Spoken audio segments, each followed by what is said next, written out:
Bonsoir à tous et à toutes. Je suis très content de vous retrouver. Donc, a lieu aujourd'hui la séance qui avait été annulée donc à cause des intempéries, bien que Ubu ait la volonté d'inventer la machine à faire le beau temps et à conjurer la pluie ce jour-là. Ça ne s'était pas manifesté, donc la séance a été annulée. Donc c'est cette séance donc, qui a lieu aujourd'hui donc, autour de l'Uburois de Jarry. Cette séance s'inscrit dans la thématique générale de cette année, c'est-à-dire culture et création, et c'est une séance donc, qui tourne autour de la notion de scandale dans la culture. Donc ce scandale, c'est la pièce de Jarry, Uburois. Ce qui m'a fait penser à cette pièce de Jarry, c'est l'utilisation massive depuis quasiment 2 ans maintenant de l'adjectif ubuesque qui remplit tous les articles de journaux.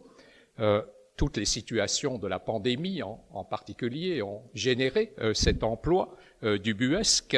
Vous vous souvenez de l'attestation de sortie, par exemple. Un certain nombre de personnages arrivés au pouvoir ces dernières années un peu partout dans le monde sont qualifiés également d'ubuesques. Je pense à Trump, à Bolsonaro, Erdogan, etc., etc. Cet adjectif ubuesque est assez difficile à cerner, à définir. On est obligé d'aligner plusieurs adjectifs pour essayer d'en donner une idée. On est obligé de dire que ça désigne le grotesque, l'absurde, le stupide, le caricatural, ce qui est odieux et ridicule à la fois. Donc, c'est un adjectif assez complexe. Et donc, le mieux, c'est naturellement de revenir à son origine, au personnage d'Ubu, qui est peut-être moins connu que l'adjectif lui-même. Donc, ce personnage d'Ubu, créé par Alfred Jarry, qui est encore moins connu que le personnage d'Ubu. On est dans le domaine des personnages mythiques qui sont plus célèbres souvent que leur auteur. On connaît tous Robinson Crusoe. Il y a des personnes qui ne connaissent pas Daniel Defoe, qui a créé ce personnage. Donc, il en va un peu de même donc, pour ce personnage d'Ubu. Et donc, le but de cette séance, c'est de revenir à ce personnage pour essayer de cerner davantage donc, cet adjectif d'ubuesque. Remonter donc au modèle originel donc, avec ce personnage d'Ubu. Son créateur, Alfred Jarry, est un météore de la littérature française, comme Rimbaud ou comme Lautréamont. Il meurt très jeune, il est né en 1873, il meurt en 1907, à 34 ans. Il a beaucoup écrit, mais il n'est connu à peu près que pour Uburois et ce personnage de Jarry, mais son œuvre tient un volume entier de la Pléiade, et pourtant, sauf les spécialistes de la littérature, personne ne connaît le reste des écrits d'Alfred Jarry. Il va s'agir donc, à partir d'Uburois, de cerner en quoi réside le scandale d'un personnage comme Ubu, comment le scandale arrive dans la création, comment un scandale arrive dans la culture, à partir donc de ce personnage d'Ubu. La pièce de Jarry Uburois est aujourd'hui une des pièces les plus jouées dans le monde. Donc, vous voyez la dissonance, la distorsion qui existe entre la méconnaissance du créateur et le fait que le personnage soit connu dans le monde entier. On joue la pièce de Jarry absolument partout. Je résume cette pièce de Jarry Uburois pour ceux qui ne la connaîtraient pas. C'est une pièce qui se présente comme un drame en 5 actes. Il est très facile de la résumer, pour un coup. C'est pas toujours facile de résumer un texte, mais là, c'est plutôt facile, parce que Uburois reprend les 3 temps du drame historique tel que le pratiquait Shakespeare. La pièce se passe donc en Pologne, à une date qui n'est pas déterminée historiquement dans le texte. On peut distinguer 3 séquences. Donc, la première séquence, c'est la séquence de l'usurpation du pouvoir, la prise de pouvoir par le personnage d'Ubu. Ubu vient d'être chassé du trône d'Aragon, mais poussé par sa femme, la mère Ubu, et aidé par le capitaine Bordure, il va prendre le pouvoir en Pologne en massacrant le roi Wenceslas, roi de Pologne, et sa famille. Il massacre le roi, la reine et 2 des 3 enfants de Wenceslas. Il y a un seul survivant, c'est le fils cadet, qui s'appelle Bougrolas, qui réussit à s'échapper en jurant de venger ses parents. Voilà donc la première séquence, prise de pouvoir en Pologne, du trône de Pologne par Ubu. Deuxième séquence, l'exercice du pouvoir.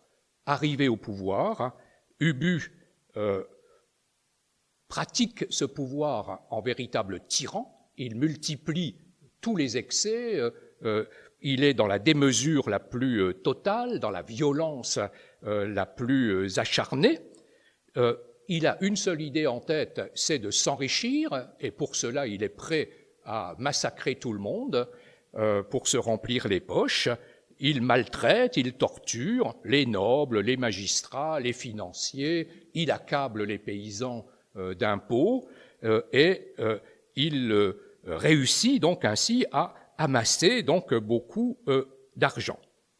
Mais dans cet exercice du pouvoir, il est tellement excessif qu'il en devient ingrat, et en particulier donc il finit par faire arrêter et enfermer le capitaine Bordure qui l'a aidé à prendre le pouvoir. Mais le capitaine Bordure réussit à s'évader et il décide de se venger d'Ubu en s'alliant au tsar de Russie, et le tsar de Russie, soutenu par Bordure, déclare la guerre à Ubu. Troisième séquence, la chute d'Ubu, la guerre et la chute d'Ubu. Ubu part à la guerre, il y est poussé par la mère Ubu qui veut profiter de son absence pour s'emparer du trésor, du vieux trésor des rois de Pologne, mais la mère Ubu va être elle aussi obligée de s'enfuir parce que le fils survivant, Bougrolas, réussit à révolter la population contre la mère Ubu, et la mère Ubu est obligée de s'enfuir elle aussi. La guerre se termine très rapidement, dans la mesure où l'armée d'Ubu est battue à plate couture par le tsar de Russie, l'armée est mise en déroute, Ubu, dès qu'il entend le deuxième coup de canon, est terrorisé, et donc il prend la fuite et il se réfugie en Lituanie. Et c'est en Lituanie que la mère Ubu, elle-même en fuite depuis Varsovie, le rejoint, le retrouve, et tous les deux décident de s'embarquer vers la douce France pour de nouvelles aventures, et c'est sur ce nouveau départ du couple Ubu que se termine donc la pièce de Jarry. Voilà donc les 3 temps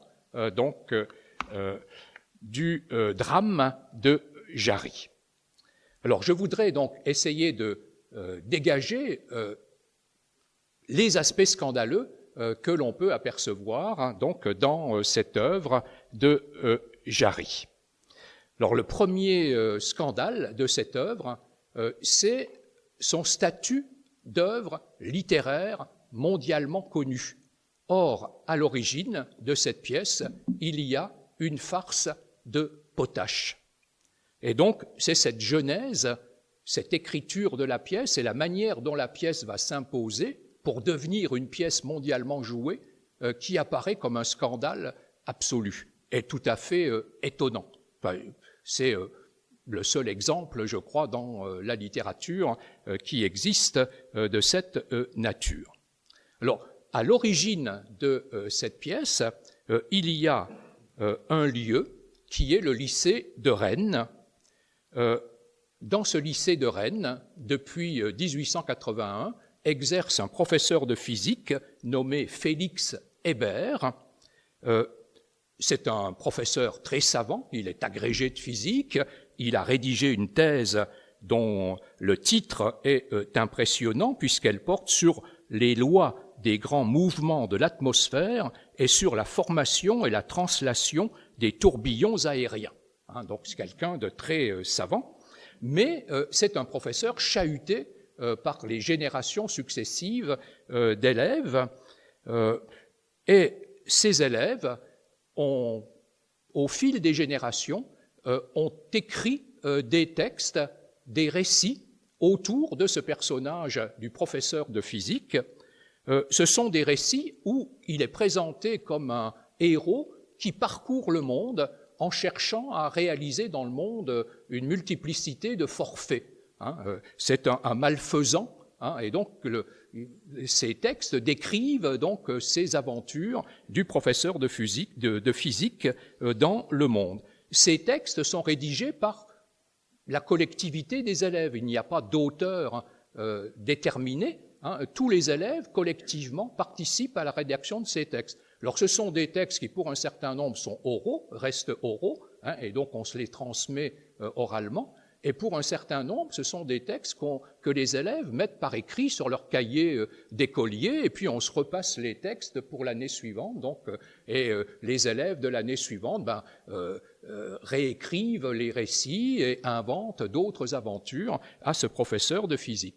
Il ne s'appelle pas encore Ubu, il porte des noms extrêmement divers, tantôt c'est PH, tantôt Père Eb, tantôt Ebon, Ebouille, Ebance, Eb, Ebé. Donc ce sont des noms donc, sous lesquels est désigné donc, ce professeur de physique. Jarry arrive dans ce lycée de Rennes en 1888 et il découvre donc ce professeur et il découvre toute la littérature qui existe déjà autour de ce professeur. Il découvre tous ces récits autour de ce professeur donc de physique, et il découvre en particulier deux frères, les frères Morin, qui sont un peu au centre, au moment où Jarry arrive, de cette littérature potachique, de cette littérature lycéenne, qui s'écrit autour de ce professeur de physique, toujours de manière collective. Il n'y a pas d'auteur à proprement parler, c'est la collectivité des élèves qui écrit. Jarry va apporter deux changements majeurs, deux innovations majeures par rapport à ces textes qui existaient. La première innovation, c'est qu'il va faire passer ces textes qui se présentaient sous la forme de récits, c'était des textes narratifs, il va les faire passer sous la forme de dialogue de théâtre, et cela pour un théâtre de marionnettes. C'est la grande mode pour les enfants du théâtre de marionnettes. On offre aux fêtes aux enfants des castelets et les enfants jouent donc des pièces pour marionnettes dans les greniers familiaux, et c'est ainsi que Jarry crée ce qu'il appelle le théâtre à finance, qui est un théâtre donc de marionnettes. Et donc, on joue ces textes concernant ce professeur de physique, désormais sous la forme donc dialoguée, sous la forme de pièces de théâtre. La deuxième innovation apportée par Jarry, c'est le nom du personnage. C'est Jarry, semble-t-il, qui invente ce nom d'Ubu, qui va jouer un rôle très important pour la célébrité du personnage, parce que c'est un nom très particulier, par sa densité, par le fait que c'est un palindrome. On peut lire le nom dans les deux sens. Ubu, c'est toujours Ubu, qu'on commence par l'avant ou par l'arrière. Et puis la sonorité de ce terme est évidemment avec la répétition des deux U est tout à fait étrange et étonnante. Et donc, ce nom inventé par Jarry va faire beaucoup donc, pour la célébrité du personnage. Et donc, en 1888, Jarry, avec les frères Morin, fait jouer une pièce de théâtre intitulée « Les Polonais », qui est le brouillon, en quelque sorte, c'est la première version du Bureau. Et on joue la pièce d'abord chez les parents Morin et l'année suivante, semble-t-il, dans le grenier des parents Jarry. Et le professeur est peut-être là, pense-t-on, donc il n'est pas rancunier, il vient assister donc à cette farce imaginée par ses élèves qu'il représente donc sous la forme du père Ubu. Lorsque Jarry quitte le lycée de Rennes pour Paris, Jarry veut faire des études de lettres, il veut faire les classes préparatoires, l'Hippocagne et la Cagne, au lycée Henri IV, eh bien, il emmène en quelque sorte dans ses valises ces textes où il est question du père Ubu, et il continue, une fois qu'il est dans ses classes parisiennes, il continue à écrire, à inventer, à changer les aventures de ce père Ubu, avec sans doute l'aide des élèves donc parisiens qui se trouvent scolarisés donc avec lui. Donc voilà la première étape de l'existence d'Ubu, c'est l'étape scolaire, c'est l'étape où Ubu appartient donc à l'univers scolaire, d'abord de province, puis ensuite de Paris, lorsque Jarry donc quitte Rennes pour Paris. Deuxième étape de l'histoire du personnage, c'est son entrée en littérature. Jarry, une fois à Paris, réussit le coup de force de faire passer le personnage de texte scolaire au statut de personnage dans des textes littéraires. Et il obtient cela grâce à un écrivain qui n'est pas très connu aujourd'hui, qui s'appelle Marcel Schwob, qui est l'auteur des Vies imaginaires. Et Marcel Schwob est à la tête d'une revue qui s'appelle L'Écho de Paris, et c'est dans L'Écho de Paris que Jarry réussit donc à faire passer des textes où il est question de ce personnage d'Ubu, et donc Ubu fait son entrée donc en littérature à travers cette revue de Marcel Schwob. Mais cette revue reste encore confidentielle, c'est un petit public qui est atteint par la lecture de cette revue. Troisième étape, l'étape majeure, c'est la représentation théâtrale. Jarry réussit un deuxième coup de force à Paris, cette fois-ci en faisant la connaissance de Lugue Nepos. Lugue Nepos, c'est le fondateur du Théâtre de l'Œuvre à Paris, et Jarry réussit, en contactant Lugue Nepos, réussit à obtenir que Lugue Nepos mette en scène Ubu Roi, fasse jouer Ubu Roi en le mettant en scène au Théâtre de l'Œuvre. Le Théâtre de l'Œuvre, à l'époque, c'est le théâtre de l'avant-garde. C'est le théâtre en particulier où l'avant-garde symboliste fait représenter ces textes. Péléas et Mélisande, par exemple, de Maeterlinck, a été joué en 1893. Donc c'est le théâtre d'avant-garde. Et Jarry veut utiliser ce théâtre d'avant-garde pour faire connaître donc le personnage d'Ubu et sa pièce Ubu Roi, et il réussit donc ainsi à faire jouer Ubu Roi le 10 décembre 1896 au Théâtre de l'Œuvre, après une générale qui avait eu lieu la veille. C'est un scandale absolument énorme, un charivari terrible, la salle fait un véritable tumulte, on se bat dans la salle, comme on l'avait fait en 1829 pour la fameuse bataille d'Hernani. C'est la deuxième bataille la plus célèbre dans l'histoire du théâtre, après la fameuse bataille d'Hernani. L'accueil est très différent selon les spectateurs. Pour certains spectateurs, c'est une pièce géniale et on hurle d'enthousiasme. Pour d'autres spectateurs, c'est une supercherie totale, on hue la pièce et le tumulte est tel que il n'y a plus d'autres représentations, on arrête les représentations après cette première et la pièce ne sera plus jamais jouée du vivant de Jarry, donc tellement le tumulte a été terrible lors de cette première édition. Mais Jarry a réussi, comme il le voulait, à faire un scandale, à imposer le personnage donc dans une pièce de théâtre. C'est par le théâtre qu'on réussit à l'époque, hein, et Jarry a réussi donc à faire entrer ce personnage donc au théâtre. Quatrième étape, il ne suffit pas de faire jouer la pièce. Si on veut être connu dans la littérature française, il faut que la pièce qui a été jouée soit éditée.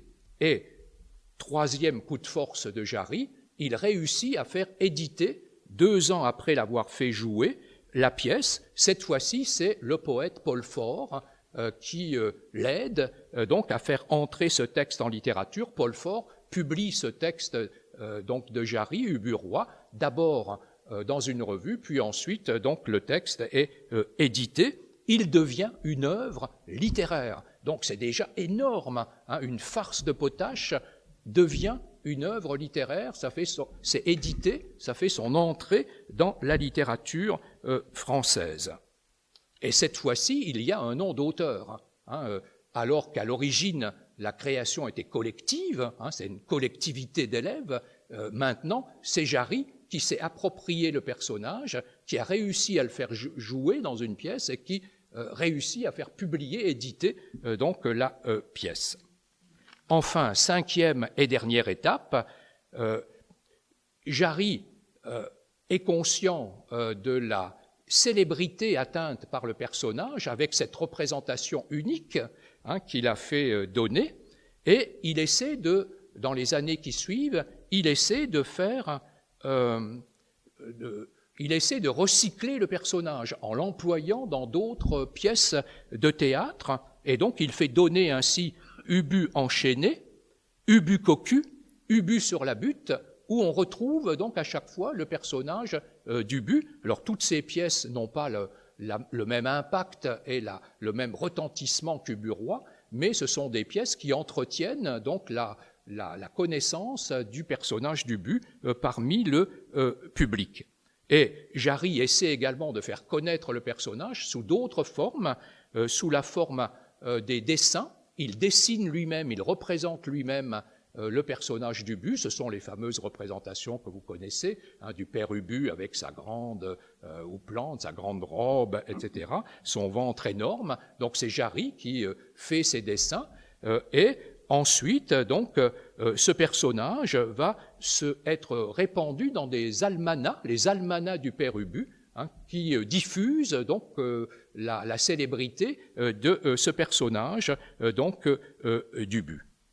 Et ensuite, ce personnage d'Ubu, donc, c'est un personnage qui va s'imposer, qui va être joué, qui va être repris continuellement. Après la mort de Jarry, le personnage d'Ubu et la pièce vont devenir célèbres, et aujourd'hui, donc, c'est une pièce universellement connue. Donc, c'est le premier scandale, la première forme du scandale d'Ubu. Comment on passe d'une pièce d'élève, de potache, une farce de potache, à une pièce que Jarry réussit à imposer et qui devient donc une pièce mondialement jouée donc dans le monde.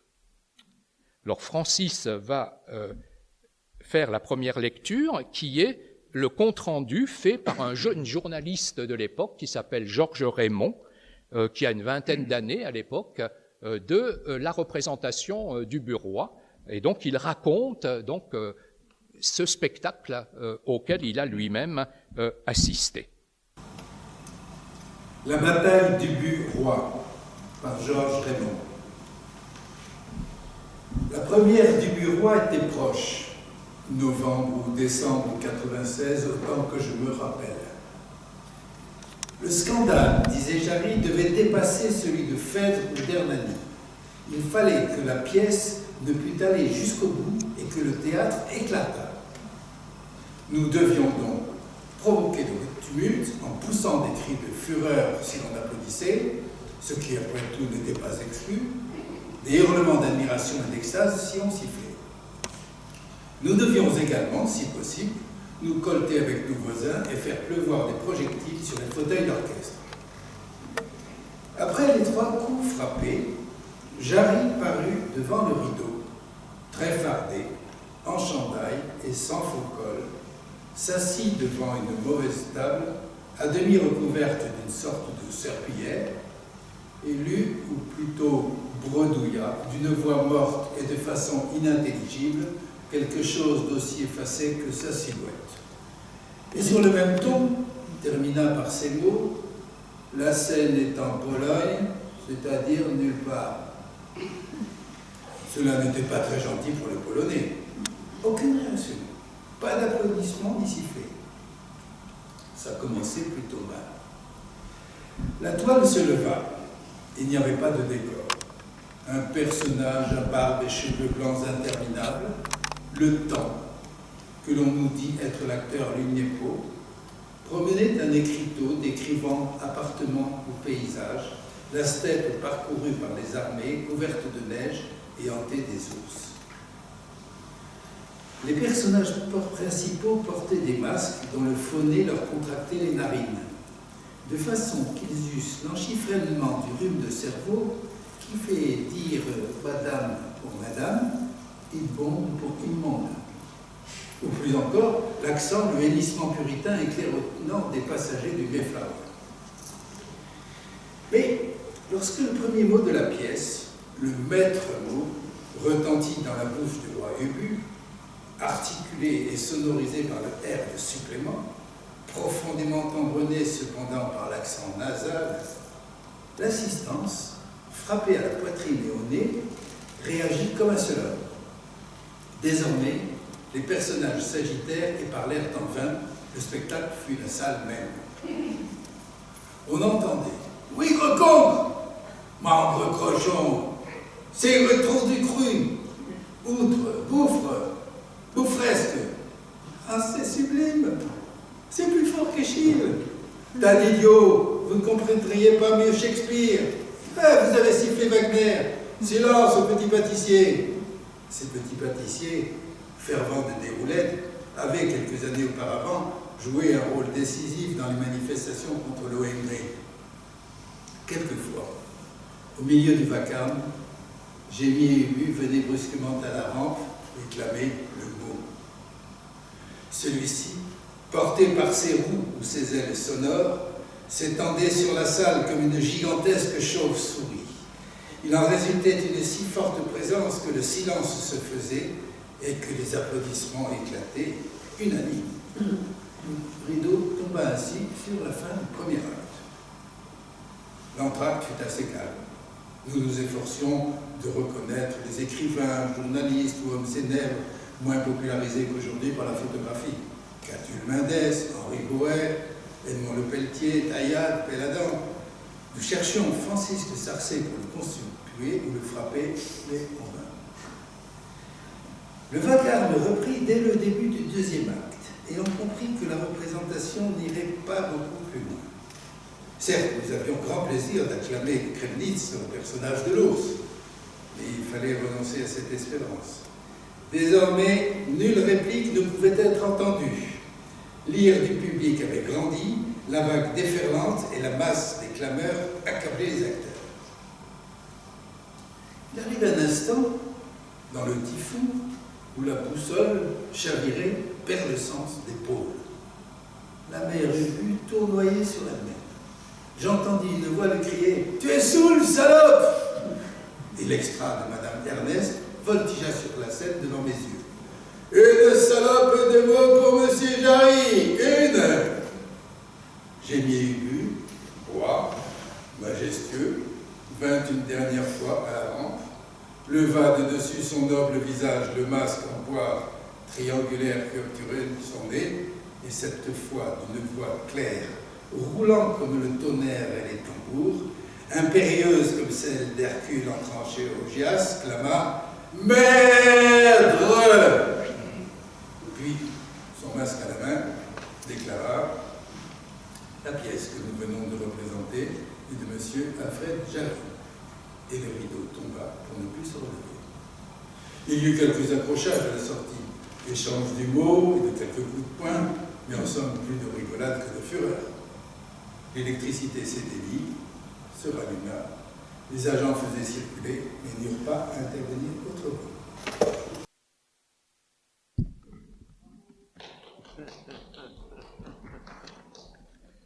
Voilà, deuxième ligne de force de la présence de ce scandale autour du personnage de Dubu et de la pièce de Jarry, c'est le jeu des cultures. On a tendance à parler de la culture au singulier, comme si il n'y avait qu'une seule culture, en quelque sorte, une essence de la culture. Or, la culture est faite souvent de multiples formes de culture, de divers niveaux de culture, et la pièce de Jarry et le personnage qui en est le centre sont des exemples de cette interaction, de ce jeu, de ces frottages entre différentes formes de culture. On est dans une œuvre donc où les cultures sont en porosité permanente les unes par rapport aux autres, en interaction permanente l'une par rapport à l'autre. Et je voudrais donc en particulier dégager trois formes de culture qui jouent à l'intérieur de la pièce, des formes de culture qui paraissent s'opposer et qui pourtant jouent ensemble à l'intérieur donc de cette pièce. Et donc c'est une forme de scandale dans la mesure où c'est une pièce qui rentre dans l'histoire du théâtre, dans l'histoire de la littérature, et qui joue de diverses formes de culture en faisant sauter en quelque sorte le verrou de la culture officielle et des formes traditionnelles de la création. Leur première culture présente dans le texte, c'est ce qu'un critique, Henri Béard, a appelé la culture potachique. La culture des élèves, la culture des lycéens, qui est à l'origine donc du texte, comme je l'ai expliqué tout à l'heure. On a tendance à négliger l'importance de l'école dans la création.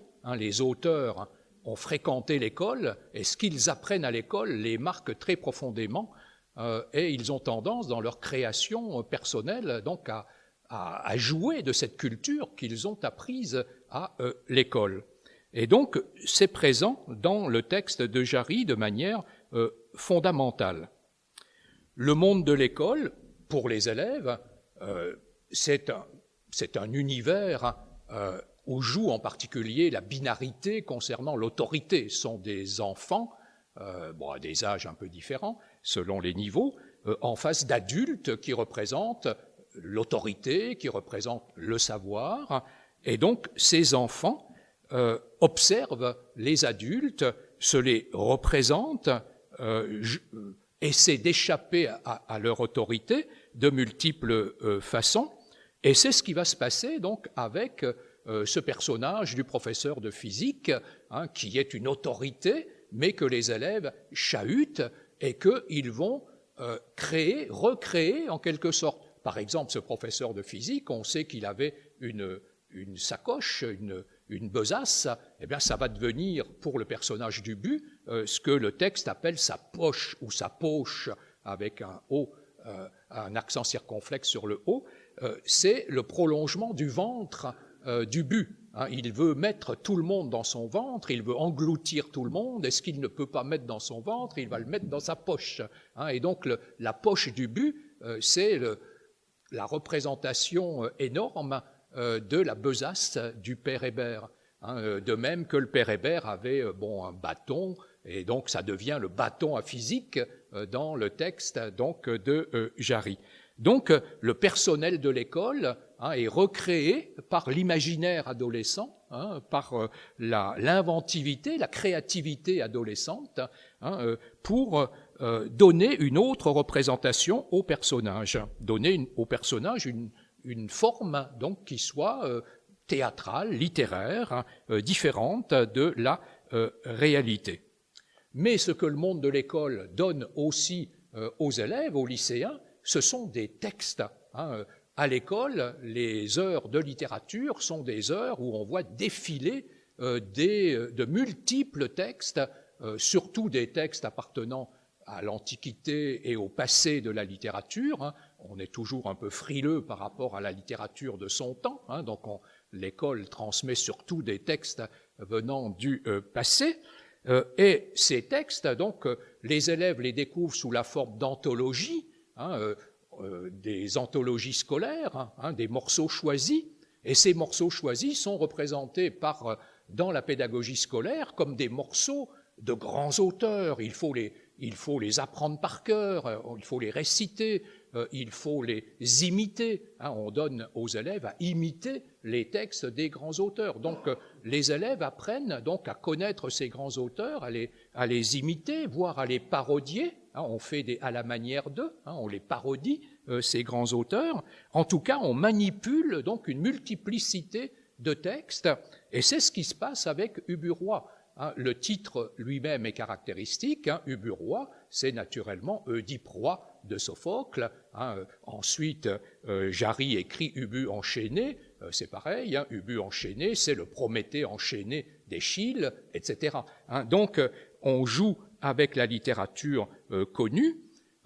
Dans l'intrigue que j'ai racontée tout à l'heure, j'ai fait ressortir l'imitation de l'intrigue des drames politiques historiques de Shakespeare, comme Macbeth. C'est l'histoire de Macbeth qui a été parodiée par Jarry dans l'histoire d'Ubu. On retrouve absolument les 3 séquences qu'on trouve dans Macbeth, avec la possibilité, bien sûr, d'inventer. À la fin de Macbeth, Lady Macbeth se suicide et Macbeth est tué en duel, donc les 2 tyrans meurent, alors que dans Ubu-Roi, à la fin, les 2 tyrans s'embarquent sur un navire et vont vers de nouvelles aventures. Donc on voit qu'il y a une inventivité adolescente. On imite, mais en inventant, en recréant. Même en face de grands auteurs comme Shakespeare, les adolescents sont capables de ne pas reproduire la même chose. Donc c'est une créativité extrêmement intéressante donc, qui est à l'œuvre dans Ubu-Roi. Un certain nombre de scènes d'Ubu-Roi sont des scènes imitées de ces textes du passé. Par exemple, la scène du complot, la scène du banquet, la scène du discours du trône, etc. sont des formes de textes qu'on trouve dans Shakespeare et qui sont reproduits donc dans Ubu-Roi. Mais il n'y a pas naturellement que Shakespeare, il y a aussi de multiples références littéraires que les élèves ont découvertes ici ou là. Par exemple, à un moment dans la pièce, Ubu dit « N'ai-je pas un cul comme les autres ?» Et cette formule « N'ai-je pas un cul comme les autres ?» on peut y voir l'écho, la reprise, bien entendu, de la fameuse phrase de Montaigne, Montaigne qui, voulant montrer que les puissants sont des hommes comme les autres, dit « Au plus élevé trône du monde, si ne sommes-nous assis que sur notre cul ?» Donc même le roi, quand il va au cabinet, est assis sur son cul.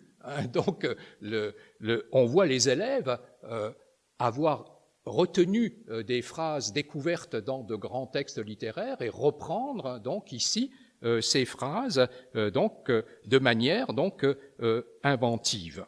Alors, il y a Shakespeare qui est très présent dans Ubu-Roi. Il y a un autre auteur qui est très présent, français celui-là, c'est Rabelais.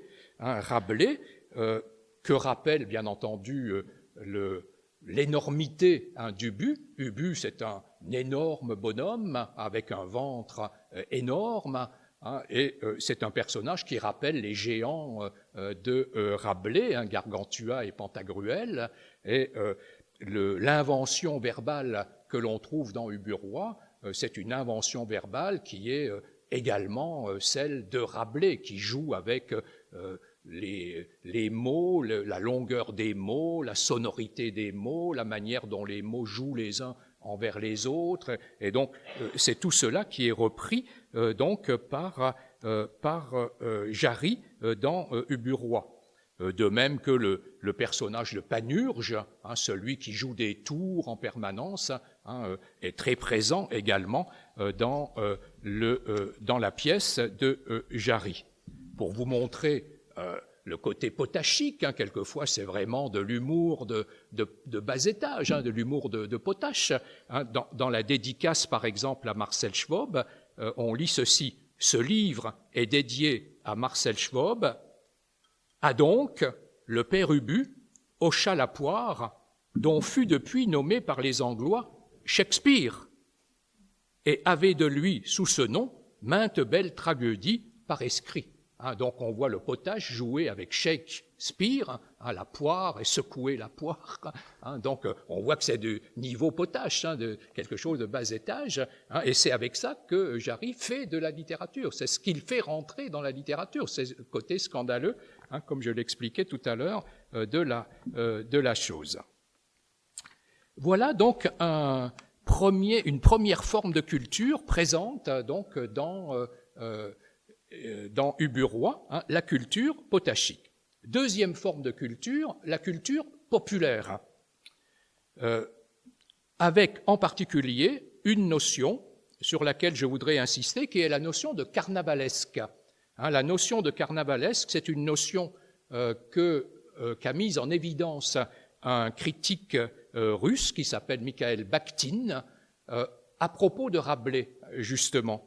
Et donc, Mikhail Bakhtin a montré que les récits de Rabelais se fondaient sur cette dimension carnavalesque très présente dans la culture populaire. Alors, qu'est-ce que c'est que le carnavalesque ? Ça vient de carnaval, bien entendu. Le carnaval, c'est le renversement, l'inversion provisoire pour une journée, pour une fête, la fête de carnaval, de l'ordre officiel existant. Les puissants deviennent les riens, et les riens deviennent les puissants.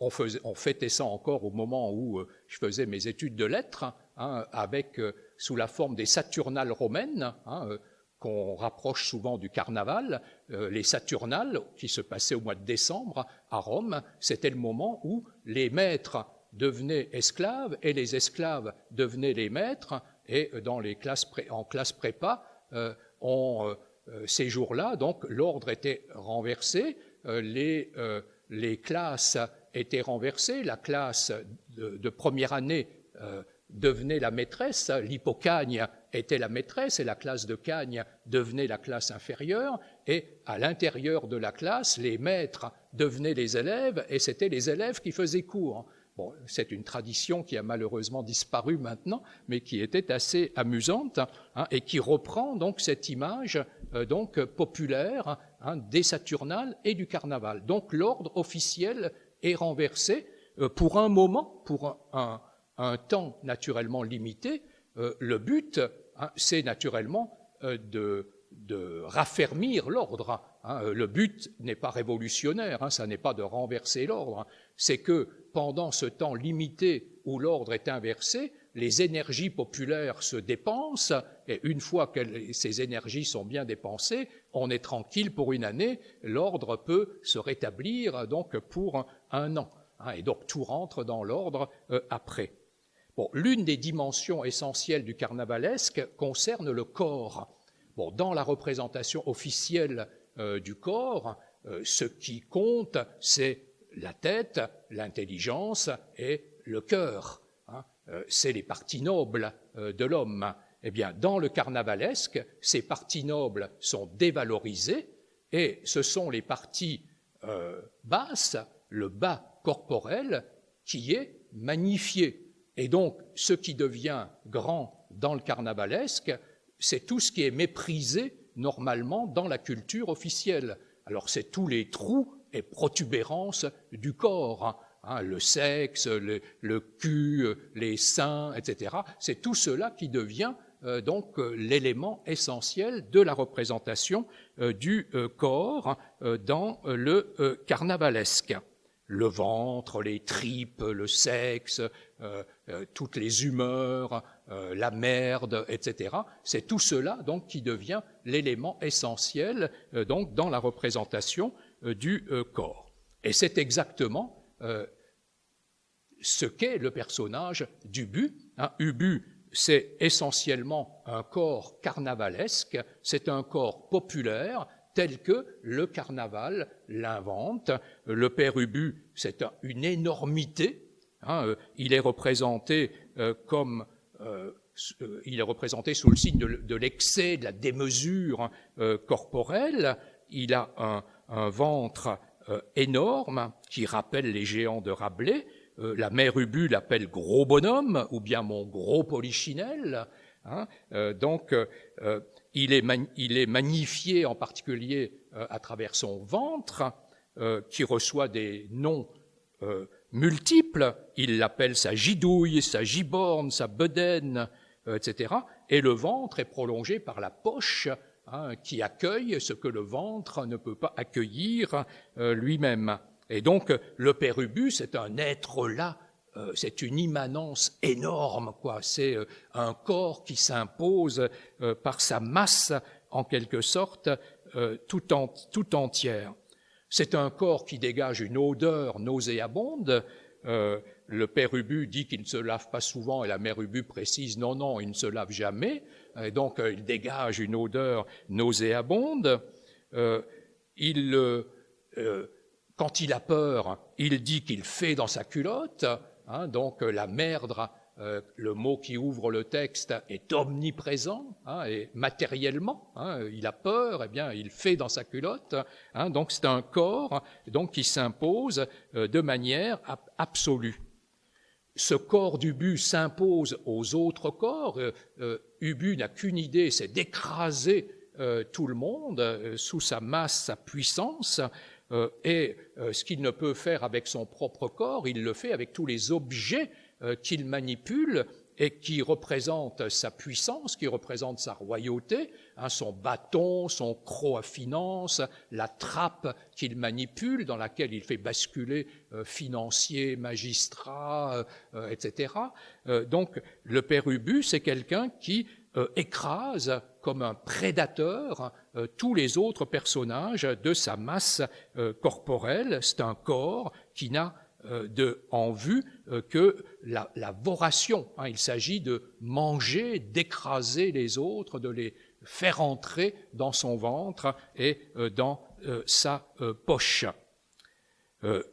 Et c'est un ventre donc dans lequel les humeurs et les liquides circulent en permanence. Il n'y a que pour les dépenses que le père Ubu ne veut jamais rien lâcher, hein, il ne veut rien dépenser. Quand on lui dit qu'il faut dépenser de l'argent pour faire la guerre, il dit non, je ne veux rien dépenser, mais sinon il amasse les choses, hein, il ingère le monde, hein, c'est un mangeur de monde, hein, que le père Ubu, c'est un corps qui mange les autres et qui mange le monde, hein, tout entier. Donc en cela, il est tout entier carnavalesque, et c'est quelqu'un qui est tout entier placé sous le signe des instincts.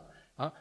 Pas d'idées, il n'a pas d'intelligence, le père Ubu, pas d'émotion, il n'a pas de sensibilité, il massacre les autres dans la plus totale indifférence.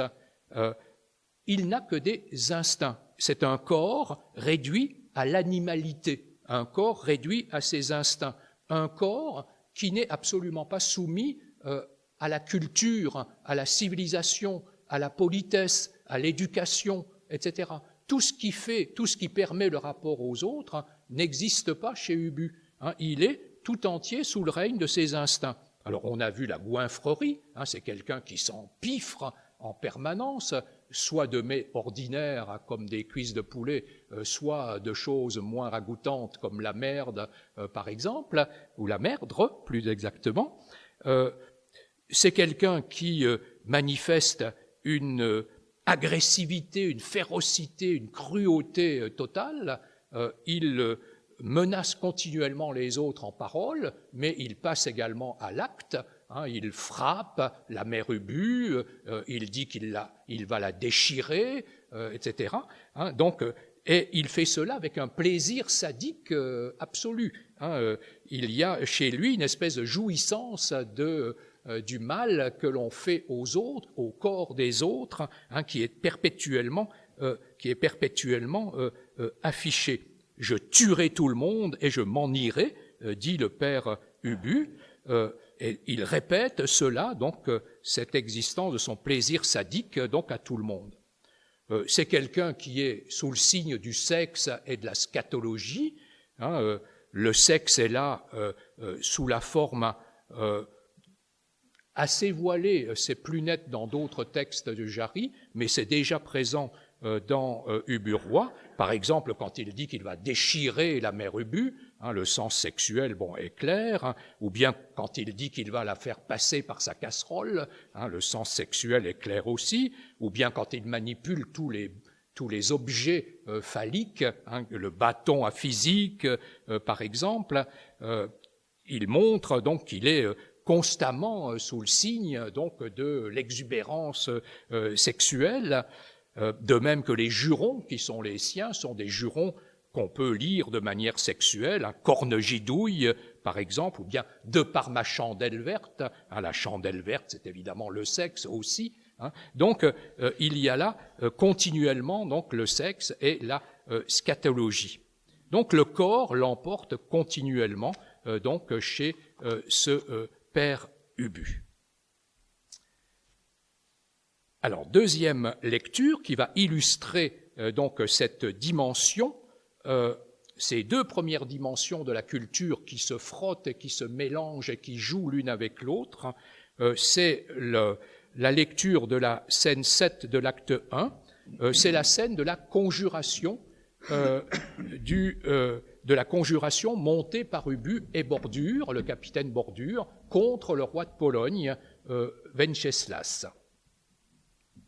Et donc Ubu est joué par Francis, Olivier fait le capitaine Bordure, et moi je fais les quelques répliques qui sont attachées donc à ce tous, à tous les personnages, mais elles sont peu nombreuses, et donc ce mélange dans ce passage, vous allez le voir, la culture potachique, sous cette scène topique de la conjuration qu'on trouve chez Shakespeare, c'est une scène imitée de Shakespeare, et puis la culture populaire avec cette inversion carnavalesque et cette présence du corps qui est omniprésente.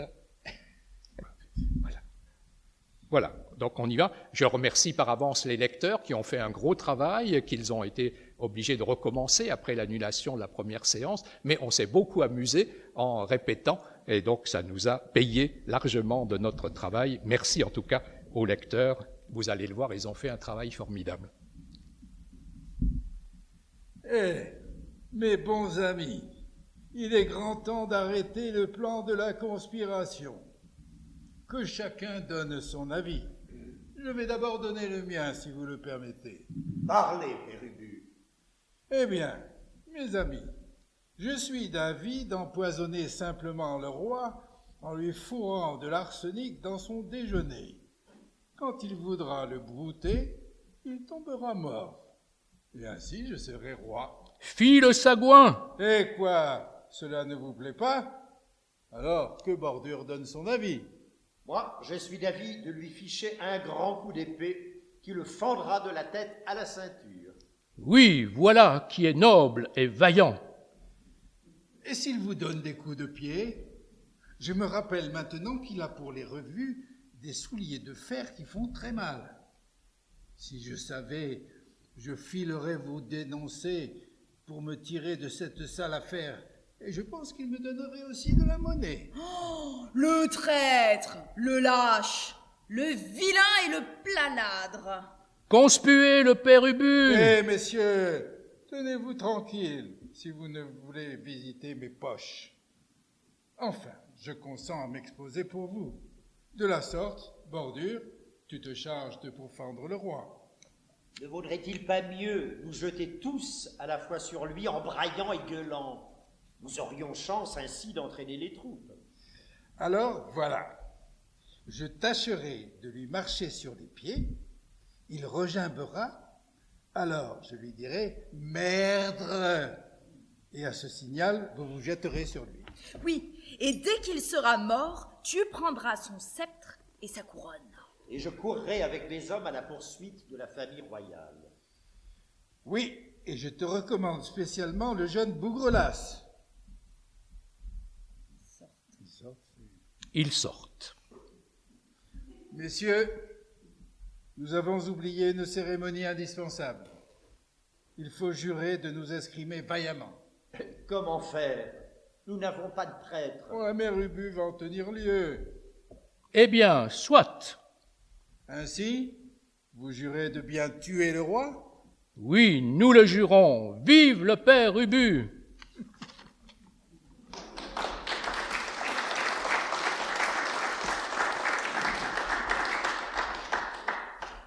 Troisième forme de culture qui vient se mêler donc à cette culture potachique et à cette culture populaire sous la forme du carnavalesque, c'est la culture savante. Bon, ce serait une erreur fondamentale que de lire Ubu Roi et de déchiffrer le personnage d'Ubu en croyant que c'est une création de potache, quoi. Bon, c'est quelque chose qui ne va pas très loin, quelque chose qui n'est pas très fouillé. Jarry, au moment où il crée la pièce, a 23 ans, et c'est quelqu'un qui a des idées sur le théâtre, qui sait ce qu'il veut au théâtre et ce qu'il ne veut plus au théâtre. Et donc, ce qu'il ne veut plus, c'est le théâtre naturaliste, le théâtre tel qu'il s'est construit à l'imitation de ce qu'a fait Zola dans le roman, l'imitation de la réalité, l'imitation de la nature. Le metteur en scène Antoine, quand il avait tiré une pièce du roman de Zola, La Terre, avait représenté sur scène un intérieur paysan reconstruit archéologiquement. Il fallait reconstruire historiquement la réalité. Et donc cette imitation de la réalité, Jarry n'en veut pas. Ça n'est pas de l'art, ça n'est pas de la littérature ni du théâtre que d'imiter la réalité.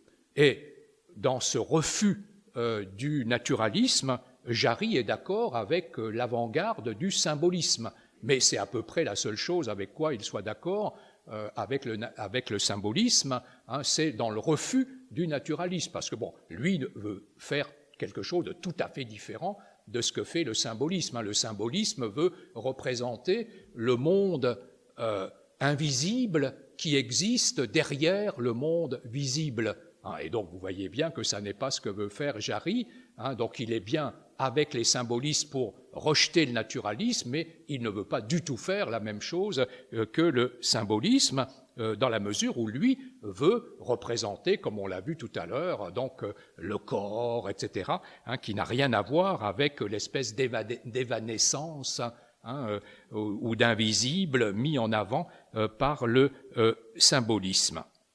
Et donc, Jarry veut inventer un théâtre nouveau qui balaie donc ces formes officielles ou ces formes qui s'inventent du nouveau théâtre par quelque chose de neuf. Et ce quelque chose de neuf, c'est le guignol, c'est la marionnette. J'ai voulu faire un guignol, dit Jarry, en parlant donc du père Ubu. Et quand il parle de son théâtre, il met en avant cette dimension complètement artificielle et complètement enfantine et populaire qu'est le guignol. Et il veut faire rentrer ce guignol dans la culture savante. Donc c'est un vrai scandale de vouloir remplacer la culture savante officielle par cette dimension marionnette, cette dimension guignolesque. Alors c'est vrai du décor, ça se passe en Pologne, ça se passe en Russie, mais il n'y a aucune couleur locale. Il n'y a rien qui fasse penser à la Pologne, pays qui n'existe même pas d'ailleurs, c'est nulle part, puisque la Pologne n'existe pas plus au moment où Jarry écrit, donc ça n'a rien d'historique, ça n'a rien de réel. De même pour les personnages doivent être des personnages complètement sommaires, complètement artificiels, des personnages vidés de tout ce qui fait normalement l'individu, l'intelligence, les idées, la sensibilité, le caractère. Ubu n'a rien de tout ça. C'est un personnage dont les gestes sont mécaniques. Jarry veut que les acteurs jouent les personnages comme des marionnettes. Quand on a une idée, il faut faire un geste stéréotypé. On va se toucher le front. Donc surtout pas de jeu naturel. Il faut jouer de manière mécanique, comme si on était véritablement une marionnette. Et Jarry dit même qu'il regrette de ne pas avoir pu faire jouer les acteurs suspendus à des fils, comme des marionnettes. C'est ce qu'il dit dans son discours qu'il prononce avant la représentation de la pièce. Et il veut faire accompagner la pièce d'une musique de foire. La musique de foire choisie là aussi à cause de son côté carnavalesque, populaire, pour culbuter la culture savante, la musique savante. Donc, dans tous les domaines du théâtre, Jarry veut créer quelque chose de radicalement neuf, quelque chose qui bouleverse complètement ce qui existe, de manière donc à parvenir à quelque chose de radicalement neuf. Et pour en terminer avec cette culture savante, l'aspect peut-être fondamental du texte de Jarry et du personnage d'Ubu, c'est le langage. Ce serait une erreur naturellement fondamentale que de croire que le langage de Jarry, utilisé dans Ubu Roi, c'est le langage parlé comme ça par des adolescents. Aucun adolescent ne parle comme ça, aucun homme du peuple ne parle comme ça non plus. C'est un langage littéraire, c'est un langage construit. Tout est calculé. Ça a l'air comme ça décousu, ça a l'air comme ça populaire, ça a l'air comme ça fait de bric et de broc, alors qu'en réalité, c'est comme Céline. On croit que le style de Céline, c'est le style oral. Bon, ça n'a rien du style oral, c'est un style complètement calculé, littéraire. Même chose pour Jarry, c'est un style qui est tout entier créé, tout entier littérature. Et donc, il faut lire ce langage tel qu'il est, complètement neuf, là encore. Il y a une subversion de ce qu'on appelle le beau langage en littérature. C'est l'époque où on dit encore que le théâtre, c'est d'abord du beau langage. C'est le beau vers racinien, c'est le beau vers cornélien. Et donc tout ça, c'est mis cul par-dessus tête par le langage que Jarry prête à ces personnages. Et donc le parler ubu, c'est un parler extrêmement efficace. À la sortie, je vous préviens, vous allez tous vous mettre à parler ubu. C'est absolument constant. À chaque fois qu'on assiste à la pièce, tout le monde à la sortie se met à parler ubu.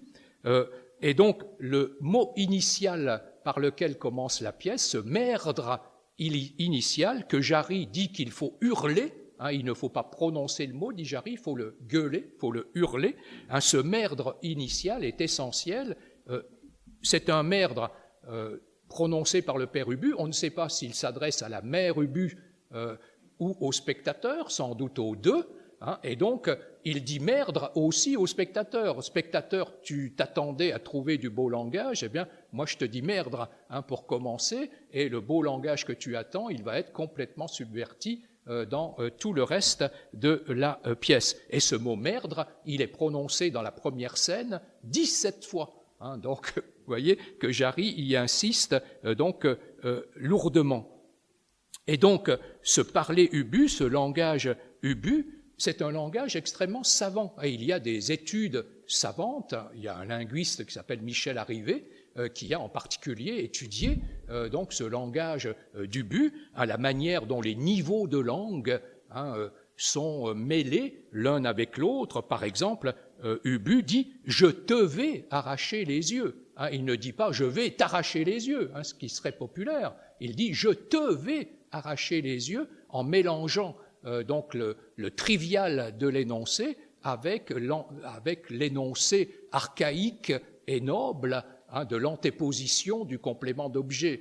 Donc on voit bien qu'il y a là mélange, dans l'expression qui paraît la plus simple, il y a un mélange en réalité de deux niveaux, donc de deux niveaux de langue. Jarry joue sur la matière des mots, comme le faisait Rabelais. Un mot, ça vaut par sa longueur, ça vaut par ses sonorités, ça vaut par la manière dont le mot va s'allier avec les mots qui sont autour de lui, qui vont être en accord ou en dissonance avec lui.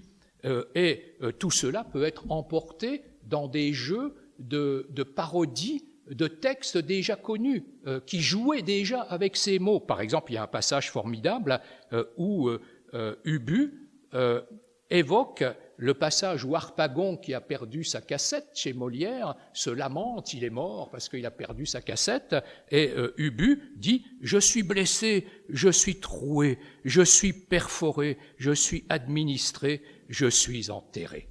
Et donc on voit que le texte joue des sonorités, etc., et qu'en même temps ça joue de la parodie avec le texte scolaire que tous les élèves connaissent, le texte de Molière. Il y a des déformations formelles, on recrée le langage, on le déforme de toutes les manières, par l'orthographe, en ajoutant des lettres, comme dans le merdre initial, on ajoute à merde, donc merde, ça serait déjà scandaleux, mais en plus, il y a cet ajout de la lettre R qui fait que c'est vraiment une création, ça commence par une création verbale, Ubu-Roi. Et donc c'est à l'image de toute la pièce qui est donc une véritable recréation du langage. On ne dit pas oreille, on dit oneille dans la pièce. On ne dit pas tuer, on dit tudé. Donc on ajoute des lettres, ou bien on change l'orthographe. Poche va s'écrire avec un accent circonflexe sur le haut, poche. Donc ça change la prononciation du mot, etc. Donc des déformations formelles. Et puis il y a la création elle-même. Il y a des mots qui sont véritablement inventés, des mots qui sont créés, comme tous les termes qui désignent le ventre d'Ubu. La boudouille, la giborgne, la gidouille, la bousine, etc., ou les jurements d'Ubu, corne-gidouille, corne-finance, jarnicoton bleu, donc on est chez Brassens, c'est l'accumulation des jurons qui animent donc le texte. Alors, il y a dans cette invention du langage donc du jeu. Jarry joue avec les mots, c'est quelque chose de ludique, mais en même temps c'est quelque chose de plus sérieux, c'est pas que du jeu. Il y a une volonté de démonter, de déconstruire, de subvertir le langage habituel et le beau langage qu'on utilise habituellement au théâtre. Il faut saccager le langage savant, inventer un nouveau langage de théâtre. Et puis on peut voir également une intention philosophique, le fait de détraquer le langage qui, normalement, doit rendre compte des idées, de la pensée et du monde, c'est une manière également de montrer que le langage est en crise, que le langage n'exprime plus les idées comme on le croit, ou que le langage est incapable d'exprimer le monde aussi clairement qu'on le croit habituellement. Il y a de l'insolite, il y a de l'incongruité dans le langage. Le langage n'est pas aussi clair qu'on le dit. La pensée classique dit que ce qu'on pense clairement, on peut l'exprimer clairement. C'est pas ce que dit le texte de Jarry. Le texte de Jarry montre que c'est beaucoup plus compliqué que ça, et que le langage peut tout à fait exploser la réalité et exploser donc la pensée. Troisième lecture, c'est la scène d'ouverture de la pièce. Bon, la scène donc qui est essentielle, puisque c'est l'entrée en matière en quelque sorte. C'est presque un manifeste de Jarry, cette première scène. Il met là tout ce qu'il fait de neuf dans le théâtre, et il le jette à la figure donc du spectateur d'entrée de jeu. Donc Mélina joue la mère Ubu et Olivier fait ses grands débuts dans le père Ubu. Merde! Oh, voilà du joli, père Ubu. Vous êtes un fort grand voyou. Que ne vous assomme-je, mère Ubu? Ce n'est pas moi, père Ubu, c'est un autre qu'il faudrait assassiner. De par ma chandelle verte, je ne comprends pas. Ah, comment? Père Ubu, vous êtes content de votre sort? De par ma chandelle verte? Merde, madame, certes oui, je suis content. On le serait à moins. Capitaine de dragon, officier de confiance du roi Venceslas, décoré de l'ordre de l'Aigle Rouge de Pologne et ancien roi d'Aragon. Que voulez-vous de mieux? Comment?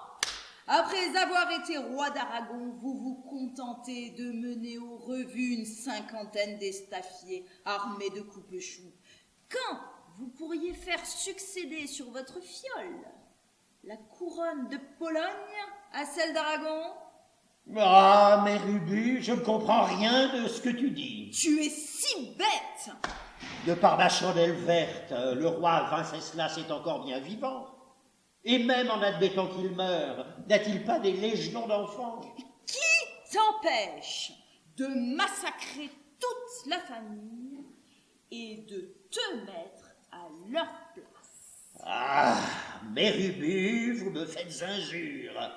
Et vous allez passer tout à l'heure par la casserole. Hé, pauvre malheureux, si je passais par la casserole, qui te raccommoderait tes fonds de culotte?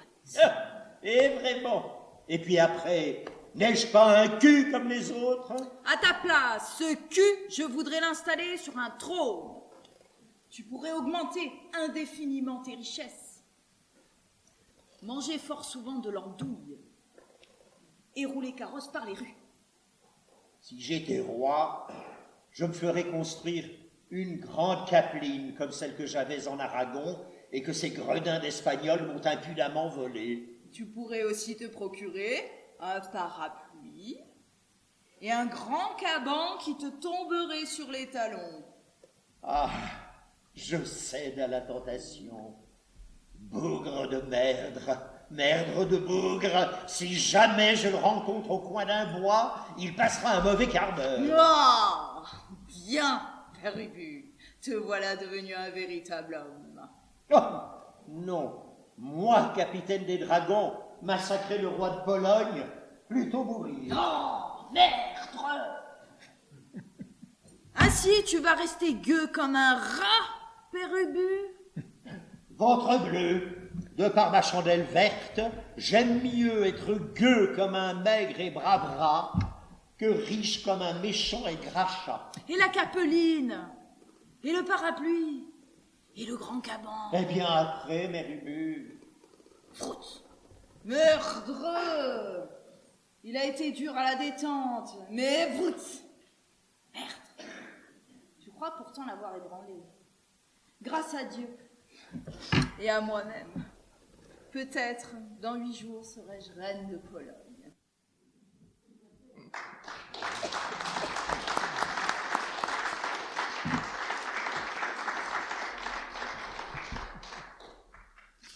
Troisième forme du scandale, c'est le scandale de la signification de la figure du père Ubu. La figure du père Ubu, Jarry ne cesse de dire qu'elle est simple, qu'elle est rudimentaire, puisqu'il l'a vidée d'idées, il l'a vidée de sensibilité, il l'a vidée d'émotions, etc. Et donc, le sens devrait être clair. Or, et c'est ce qu'on attend d'un personnage de théâtre, hein. On demande aux élèves de dire quelle est la signification du personnage. Or, ça n'est pas du tout le cas avec le personnage d'Ubu. Le personnage d'Ubu, c'est un personnage qui peut être investi de multiples interprétations, non seulement multiples, mais contradictoires. On peut lui faire signifier des choses complètement différentes l'une de l'autre.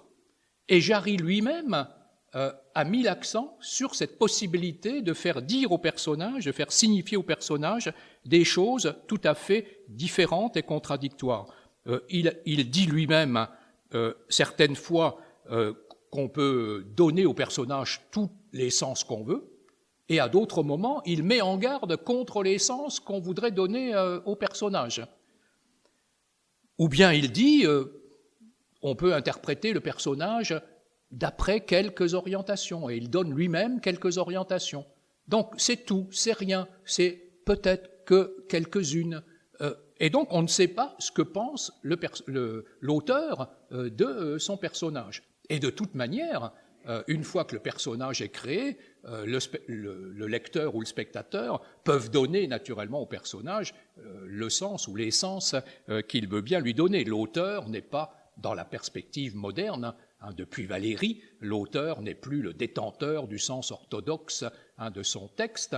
Le lecteur, spectateur peut construire l'essence qu'il veut donc du texte. Donc on voit que le personnage de Jarry est un personnage qui trouble complètement les perspectives traditionnelles, donc scolaires, que l'on attribue d'habitude donc au personnage.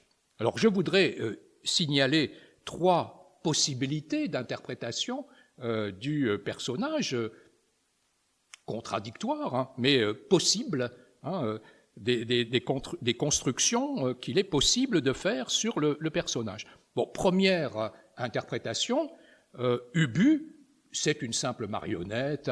Bon, il ne faut pas chercher midi à 14 heures, ça ne veut rien dire, ce sont des potaches qui s'amusent. Un critique dit que le père Ubu, c'est un épouvantail destiné à terroriser les petits garçons, c'est un masque destiné à faire peur, mais bon, on ne va pas en tirer de grandes conséquences.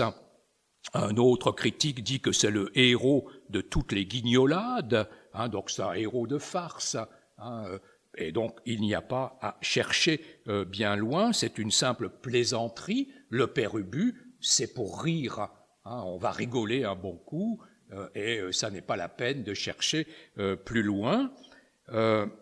Et certains passages du texte corroborent cette possibilité d'interprétation. Par exemple, les scènes de violence. On a dit tout à l'heure que c'était un texte extrêmement violent, à la fois verbalement, l'agression des autres par le père Ubu, et puis physiquement. Le père Ubu fait passer à la trappe les financiers, les violentes, etc. Et donc, il y a beaucoup de violence. Mais en même temps, cette violence ressemble à la violence telle qu'elle a lieu au théâtre de Guignol, c'est-à-dire qu'on se ramasse des coups de bâton, mais on se relève après, finalement, on n'a rien. C'était pour rire, on a pris des coups de bâton, mais c'était pour rire. Et donc, il y a dans la pièce de Jarry quelque chose donc, qui va dans ce sens. On est dans une pièce où rien ne tire à conséquence, où il n'y a pas à chercher d'interprétation véritable. Bon, déjà cet aspect-là, déjà si l'on adopte cette interprétation, on est déjà dans le scandale, parce que dans l'univers scolaire et universitaire, rien ne peut être sans sens. Il faut donner du sens aux choses. Et donc, quelque chose ne peut pas ne pas avoir de sens. Donc, prétendre que le père Ubu n'a pas de sens, c'est déjà en soi scandaleux. C'est déjà une interprétation scandaleuse. Ça va à l'encontre, en particulier, de toute la conception classique du théâtre.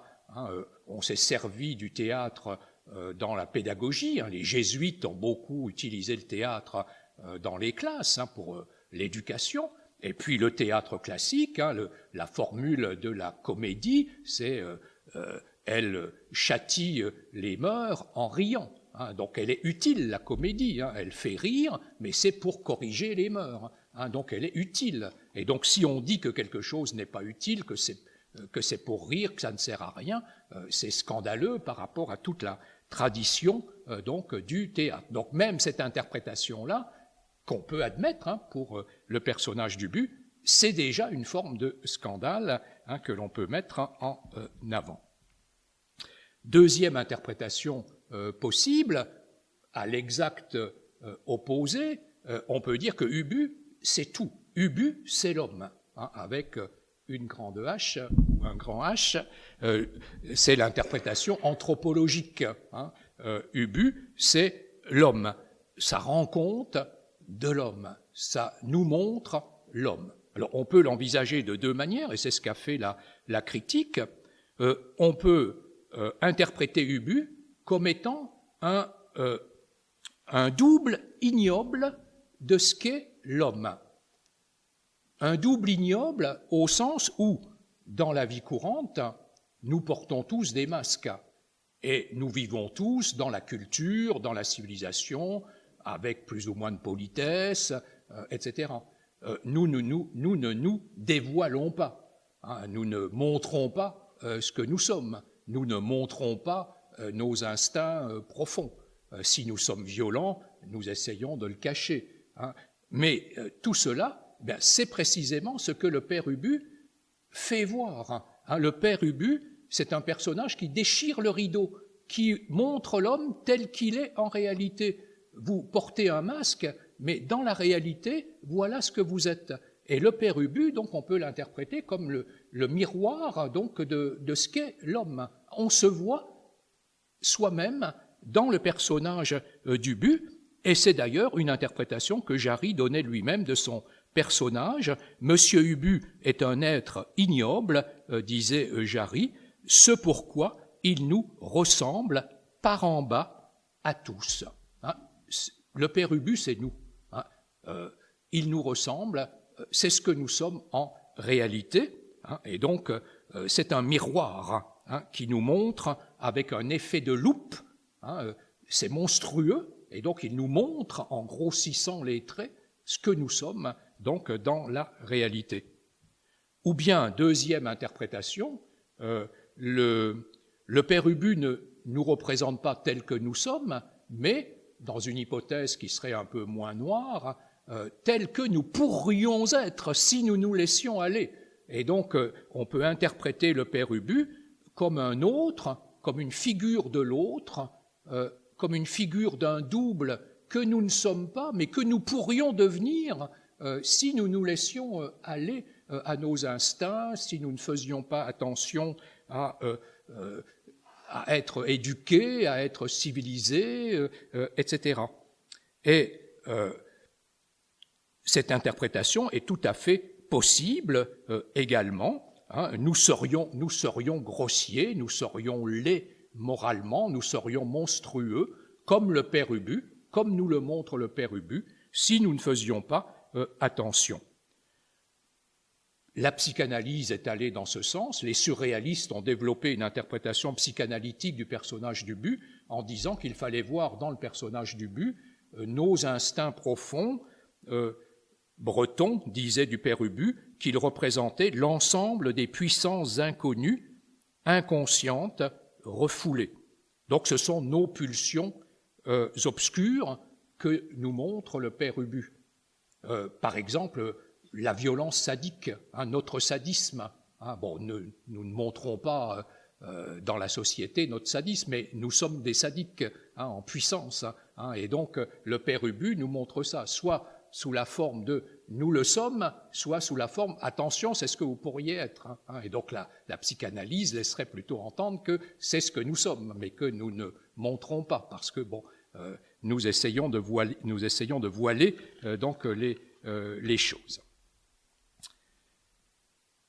Troisième interprétation possible du père Ubu, après cette interprétation anthropologique, Ubu c'est l'homme, c'est l'interprétation politique du père Ubu. C'est l'interprétation qui tend à dominer aujourd'hui, mais on tend aujourd'hui à interpréter Ubu-Roi comme une farce politique et à donner un sens politique au personnage d'Ubu, mais c'était déjà un sens qui avait été mis en avant à la fin du XIXe siècle, sous une forme là aussi contradictoire, dans deux interprétations radicalement contradictoires. Bon, le moment où Jarry écrit, c'est le moment de la Troisième République, qui est un régime pourri, corrompu, véreux, c'est le règne de l'argent, c'est une société complètement corrompue, c'est le terrorisme anarchiste. Hein, en 92-94, il y a les attentats terroristes anarchistes qui se multiplient. Et donc, dans ce contexte-là, on a donné à Ubu deux sens radicalement différents. Certains ont dit Ubu représente le bourgeois. Ubu, c'est un bourgeois, ce qu'on appelait à l'époque le mufle. Baudelaire, Flaubert font la critique du bourgeois de la même façon. Dans Madame Bovary, il y a le personnage Domée qui représente le bourgeois. hein, et Baudelaire se répand en diatribe contre le bourgeois. Et donc, il y a par certains aspects, des caractères bourgeois dans ce personnage d'Ubu. Hein, le bourgeois, on lui attribue le gros ventre, hein, un appétit énorme. Le bourgeois a une volonté d'accaparement, hein, il ne pense qu'à l'argent, au fric. Or, c'est la fameuse formule de Guizot, hein, enrichissez-vous. Hein, donc, le père Ubu veut s'enrichir, hein, comme les bourgeois de l'époque. Les autres, on ne cherche qu'à les exploiter, à les dominer, à les écraser, hein, quand on est un bourgeois, etc. Et donc, tous ces caractères-là, de même que la méchanceté, la bêtise qui sont attribués aux bourgeois, sont portés par le père Ubu. C'est ce que reprend la chanson de Brel. Hein, les bourgeois, c'est comme les cochons, plus ça devient vieux, etc. Hein, donc c'est la même représentation, hein, du bourgeois que porte donc le père Ubu. La peur aussi. Hein, les bourgeois ont eu la trouille à la Commune de Paris de 1871, et donc ils ont fait dans leurs culottes, hein, comme le père Ubu, dans la pièce de Jarry. Et puis il y a la chanson du décervelage, sur quoi se termine le texte littéraire. Elle n'avait pas été jouée à la représentation, mais elle a été ajoutée ensuite, où il est question des rentiers. Voyez, voyez la machine tourner, voyez, voyez la cervelle sauter, voyez, voyez les rentiers trembler. Hein, donc, dans cette chanson, c'est l'image du grand soir, un révolutionnaire qui fait trembler de peur donc les bourgeois. Donc, il y a dans la pièce de Jarry donc une possibilité de représenter donc Ubu comme le bourgeois. Mais certains à l'époque ont représenté Ubu à l'inverse comme la représentation de l'anarchiste, sous une forme très caricaturée, hein, de l'anarchisme. Hein, l'anarchiste dans sa représentation, populaire, rudimentaire. Hein, l'anarchie, c'est celui qui ne respecte aucune loi, aucune règle, qui ne veut faire que ce qui lui plaît, etc., et qui éventuellement recourt à la violence pour accomplir ses plaisirs, ce que l'on fait en 92-94 avec les attentats terroristes. Eh bien, certains critiques ont vu dans la violence d'Ubu la violence donc des anarchistes. Ubu n'a qu'une règle, c'est son bon plaisir. Il veut s'enrichir et à partir de là, la violence donc peut être utilisée pour répondre à ce désir. Hein, et donc c'est la liberté du désir que représente donc le père Ubu. Bon, on est là dans une interprétation qui, vous le voyez, est à l'exact contraire de la représentation bourgeoise développée précédemment. Hein. Donc on voit qu'on peut donner aux personnages, en s'appuyant sur le texte, des représentations, des interprétations tout à fait différentes. Et la chanson du décervelage, si je vais jusqu'au bout, on s'aperçoit qu'elle peut dire également cela, la représentation de l'anarchiste. Voyez, voyez les rentiers trembler, hurrah, corne au cul, vive le père Ubu. Hein, où le père Ubu, donc c'est celui qui fait trembler les rentiers. Donc c'est l'anarchiste qui fait trembler les rentiers par la violence donc qui est la sienne. Et donc cette interprétation politique qui existait déjà donc à la fin du XIXe siècle, elle est largement reprise aujourd'hui.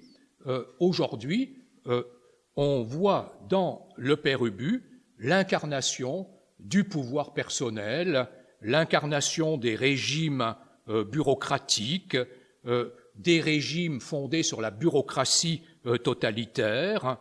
Ubu, c'est la caricature de la monstruosité du pouvoir tyrannique, de l'imbécilité de ce pouvoir, de l'absurdité de ce pouvoir. Et donc, c'est l'interprétation que donnait Ionesco, par exemple, de la pièce.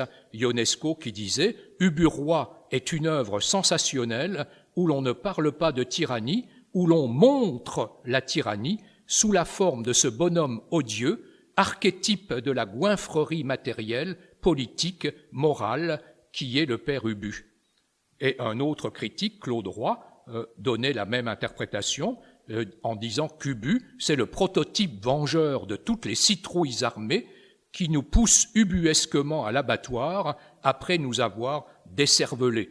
Et Claude Roy cite Hitler, MacArthur, Eisenhower. Donc on voit qu'il n'y a pas que les monstres comme Hitler, mais que même les hommes de pouvoir dans des régimes dits démocratiques ont tendance à basculer du côté de la tyrannie, du côté de la monstruosité du pouvoir. Et donc chaque époque peut naturellement mettre derrière le personnage d'Ubu les hommes de pouvoir qu'il connaît. Alors récemment, c'est l'interprétation qu'a faite Christian Salmon, dont j'avais parlé à propos de storytelling. Le dernier livre de Christian Salmon s'appelle « La tyrannie des bouffons sur le pouvoir grotesque ». Et Christian Salmon donc réunit tous les personnages populistes, entre guillemets, Trump, Bolsonaro, Boris Johnson, Salvini, Jimmy Morales du Guatemala, Erdogan, Modi, Orban, Nayib Bukele du Salvador, Duterte aux Philippines, etc., etc. Donc ce sont tous les grands leaders populistes qui sont des ubus, qui sont les ubus contemporains, parce qu'ils incarnent cette tyrannie, cette absurdité, cette grossièreté du pouvoir. Et Christian Salmon dégage un certain nombre de traits communs à ces ubus contemporains. D'abord, le physique, ce sont tous des physiques particuliers. Trump, par exemple, avec sa coiffure, ses costards XXL, etc. Bukele aussi au Salvador est pas mal, regardez sur Internet, avec sa casquette à l'envers, président, avec la casquette à l'envers, le blouson, il est pas mal aussi. Donc le physique particulier, l'accumulation d'outrances, l'accumulation de provocations multiples, l'accumulation de clashs. Christian Salmon, l'idée de Christian Salmon, c'est qu'actuellement on est en train de basculer de la société du storytelling, c'est-à-dire de la société fondée sur les récits, à la société fondée sur le clash, caractérisé, symbolisé par les tweets de Trump, des centaines dans la journée, et tous les tweets sont destinés à faire des clashs. Ce sont des provocations à coups de slogans, à coups de vérités différentes à chaque fois. Ce sont des provocations, des ruptures qui sont continuellement lancées dans la société. Autre trait commun de tous ces ubus contemporains, c'est la vérité qu'on appelle postmoderne, la vérité alternative. Il n'y a plus de vérité. La vérité, c'est ce que je dis sur le moment, mais dans 3 secondes, je peux dire le contraire. C'est ce que fait Trump, avec ses tweets successifs, avec des vérités qui changent en permanence. Et la véritable vérité, on ne parvient plus à la rétablir. On en voit des exemples en France actuellement avec la pré-campagne. Et tous ces leaders populistes fondent leur pouvoir sur le discrédit du système établi. Ce sont des personnages qui se présentent tous comme des anti-systèmes, qui obtiennent le sentiment et l'assentiment des foules à partir donc de ce discrédit. Ce que montre très bien, et ce qu'on souligne très peu souvent à propos de la pièce de Jarry, Jarry s'en prend non seulement à des personnages tels que Ubu, il s'en prend au peuple qui, par sa croyance, par son assentiment, tous ces leaders populistes, ils n'arrivent pas tous par la force, ils arrivent pour beaucoup par les élections. Ils arrivent à gruger les gens, ils arrivent à les tromper, ils arrivent à les duper. Et donc ça fait partie de la fragilité de la foule, du peuple.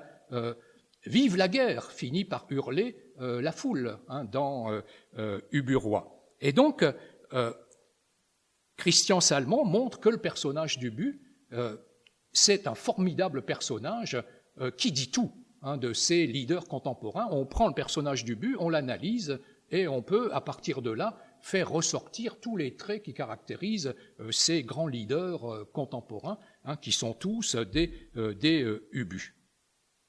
Dernière lecture pour terminer, c'est la lecture de la scène 7 de l'acte 3, c'est le conseil d'Ubu. Ubu a réuni donc tout le monde et il explique comment il va exercer le pouvoir. C'est son espèce de discours du trône, en quelque sorte, qu'il tient devant la foule. Donc le père Ubu est joué par Olivier, Mélina, donc incontournable, mère Ubu, et les conseillers et les interventions collectives, c'est Francis et moi-même. Messieurs, la séance est ouverte. Et tâchez de bien écouter et de vous tenir tranquille. D'abord, nous allons faire le chapitre des finances.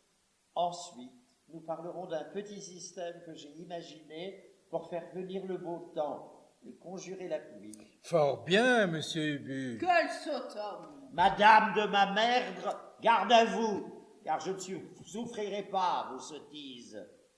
Je vous disais donc, messieurs, que les finances vont passablement. Un nombre considérable de chiens à bas de laine se répand chaque matin dans les rues, et les salopins font merveille.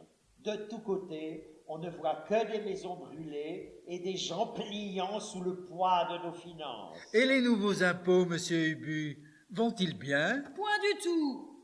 L'impôt sur les mariages n'a encore produit que 11 sous. Et encore, le père Ubu poursuit des gens partout pour les forcer à se marier. Sabre à finance, corne de magie douille, madame la financière, j'ai des oreilles pour parler et vous une bouche pour m'entendre. Ou plutôt non, vous me faites tromper et vous êtes cause que je suis bête. Mais corne d'Ubu. Un messager entre. Allons bon, qu'a-t-il encore celui-là? Va-t'en, sagouin, ouche de poche, avec des collations et torsion des jambes. Ah! Le voilà dehors. Mais il y a une lettre. Lila, je crois que je perds l'esprit ou que je ne sais pas lire. Dépêche-toi, bouffresque, ça doit être de bordure. Tout justement. Il dit que le czar l'a accueilli très bien, qu'il va envahir tes États pour rétablir Bougrelas et que toi, tu seras tué. Oh! Oh! J'ai peur! Ah, je pense mourir. Ô pauvre homme que je suis, que devenir grand Dieu? Ce méchant homme va me tuer. Saint Antoine et tous les saints, protégez-moi. Je vous donnerai de la finance et je brûlerai des cierges pour vous. Seigneur, que devenir? Et il n'y a qu'un parti à prendre, père Ubu. Lequel, mon amour? La guerre. Vive Dieu, voilà qui est noble. Oui, et je recevrai encore des coups. Courons organiser l'armée. Et réunir les vivres. Et préparer l'artillerie et les forteresses. Et prendre l'argent pour les troupes. Ah, non, par exemple. Je vais te tuer, toi. Je ne veux pas donner d'argent. En voilà une autre. J'étais payé pour faire la guerre, et maintenant il faut la faire à mes dépens.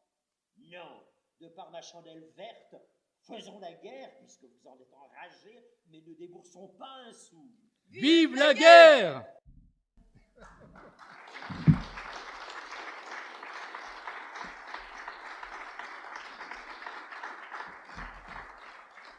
Voilà, merci beaucoup pour votre attention. Je vous signale que vous pouvez voir la totalité de la pièce Ubu-Roi sur Internet dans la création qu'avait faite Jean-Christophe Averty en 1965. C'est absolument formidable. Il faut absolument regarder ça. Vous avez l'accès direct. Il suffit de taper Jean-Christophe Averty, A-V-E-R-T-Y, Ubu-Roi, et vous avez donc la représentation de cette création donc, qui est formidable. Et vous aurez donc la totalité de